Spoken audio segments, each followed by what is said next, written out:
Bismillahirrahmanirrahim. Assalamualaikum warahmatullahi wabarakatuh.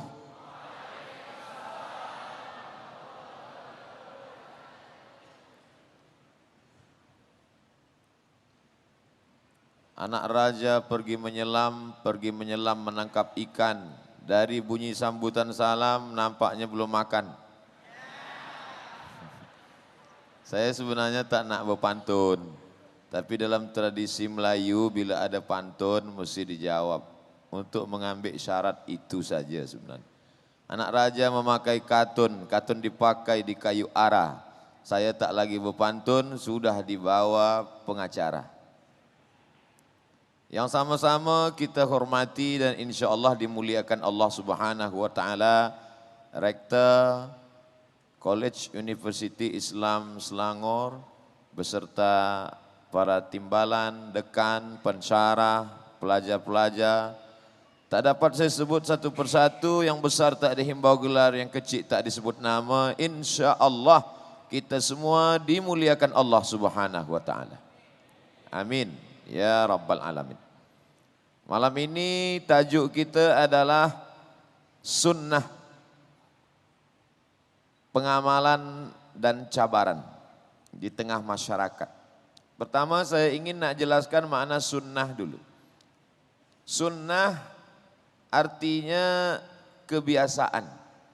Jadi kalau ada seorang selepas makan dia merokok, selepas makan dia menghisap rokok, selepas makan dia hidupkan rokok, maka merokok selepas makan itu sunnah.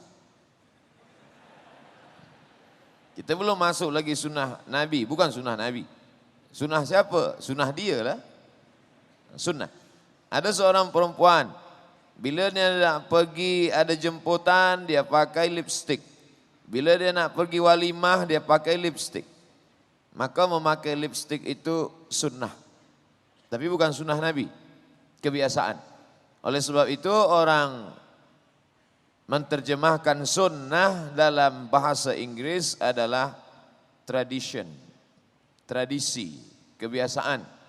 Adapun yang dimaksud dengan sunnah Nabi Muhammad sallallahu alaihi wasallam ada 5. Ma udhifa ila Nabi sallallahu alaihi wasallam min qaulin aw fi'lin aw taqririn aw sifati khalqiyatin wa khuluqiyatin min ba'di bi'satihi ila wafatihi sallallahu alaihi wasallam.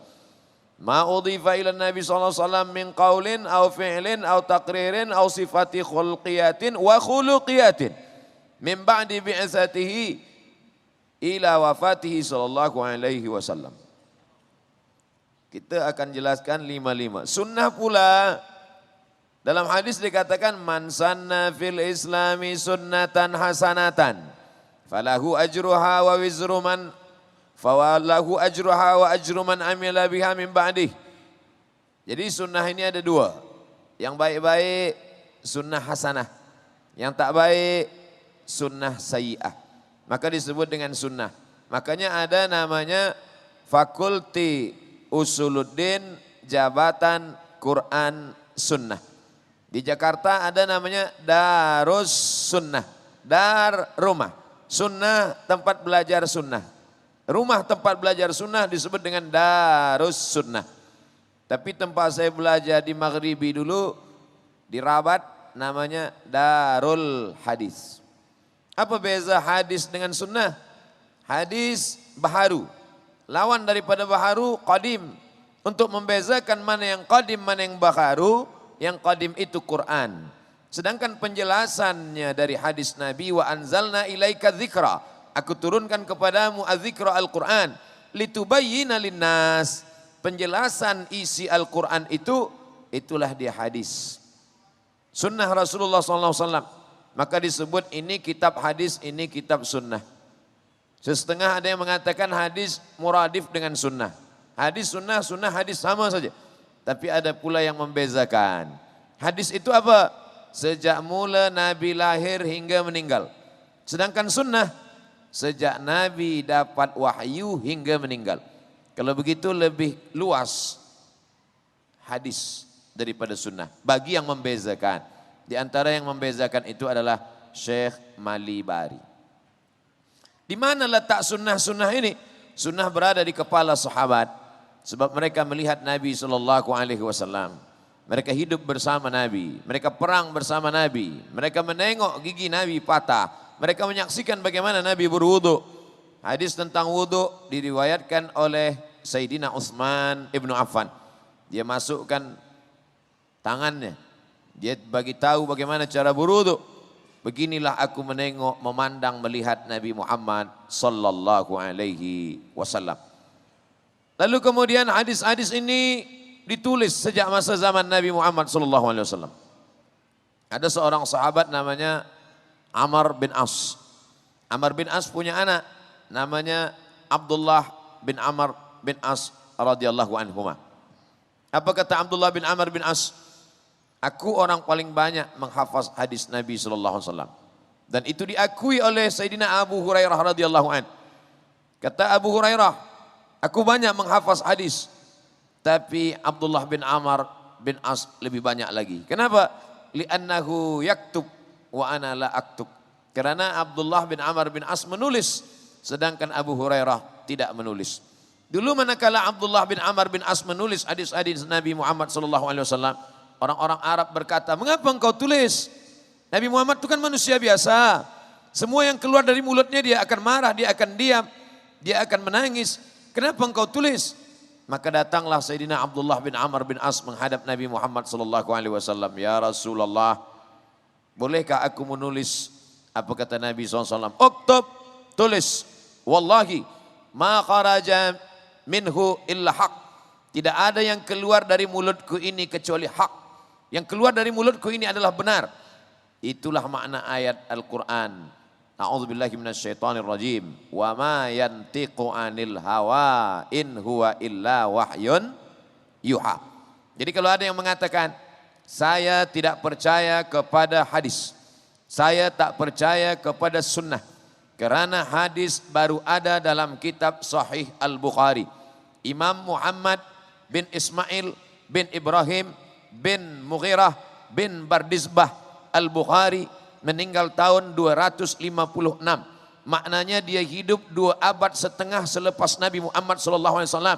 Mana hadis selama 2 abad setengah itu? Aku tak percaya kepada hadis. Sebab selama 2 abad setengah hadis tak ditulis, hadis sudah hilang. Itu hanya dibuat orang pada abad ketiga. Bila ada orang semacam ini, kita bagi tahu pada dia, engkau kalau bodoh, bodoh saja, jangan ajak orang lain.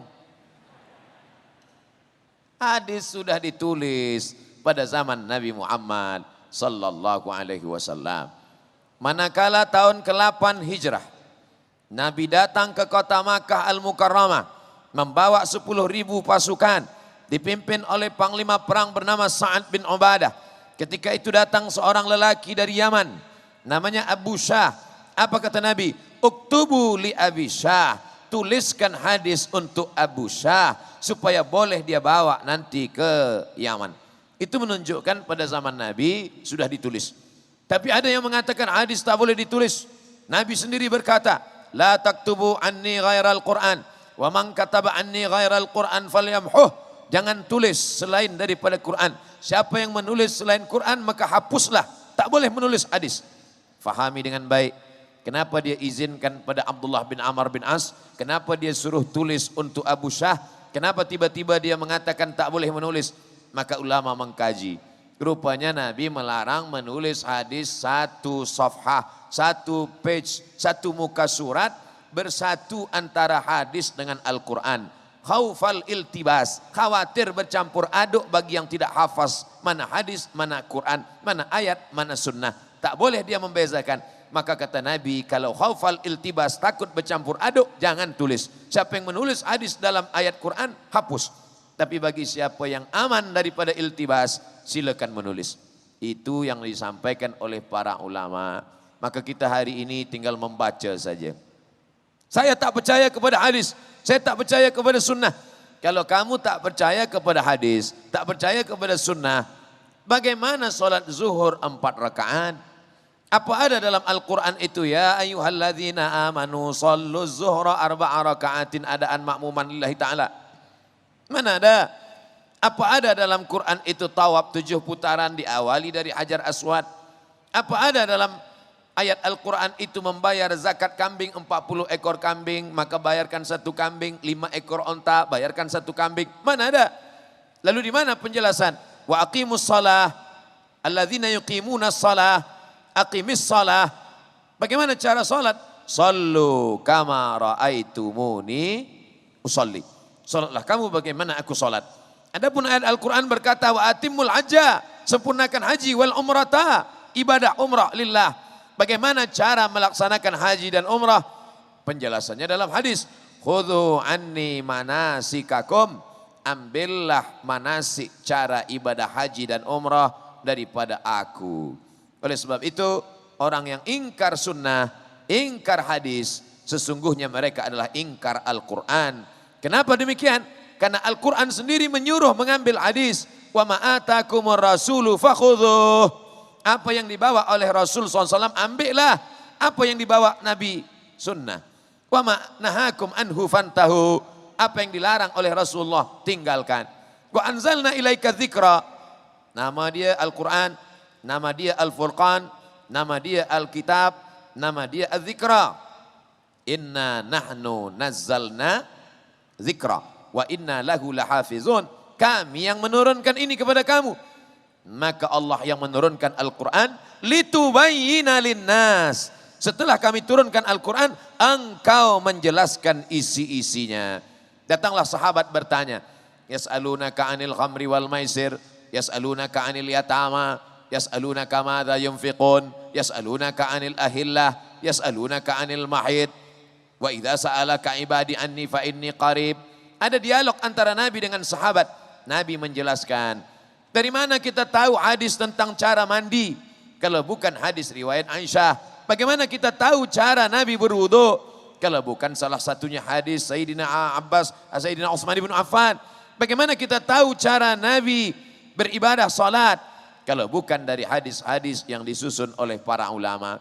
Begitulah mereka melihat. Bahkan bagaimana cara Nabi melaksanakan ibadah-ibadah tertentu, itu diriwayatkan oleh para sahabat. Dari sahabat ke tabi'in, dari tabi'in ke tabi'in, dari tabi'in kepada imam mazhab.